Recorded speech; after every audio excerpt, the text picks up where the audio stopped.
Ganyan yung ating hibiscus guys, no? Yan. So, marami siyang mga unwanted shoots.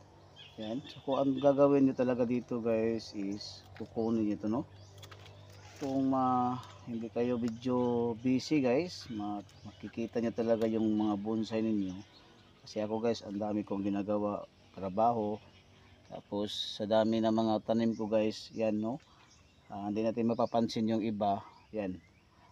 Nag-wild na yung mga unwanted shoots. So ito is naka-abala sa ating bonsai, no? So saan tayo nag-wire. Yan. At ito rin guys is humihigop ng vitamina ng ating mga isa sa humihigop, no? Ang ating mga fertilizer sa loob. Kung saan tayo naglagay ng mga fertilizer guys. So tapos isa sa dahilan guys is yung ito saan tayo nagwo-wire is umihina yung pag usbong, no? Yung mga dapat nating gagawin na mga padding. Yan.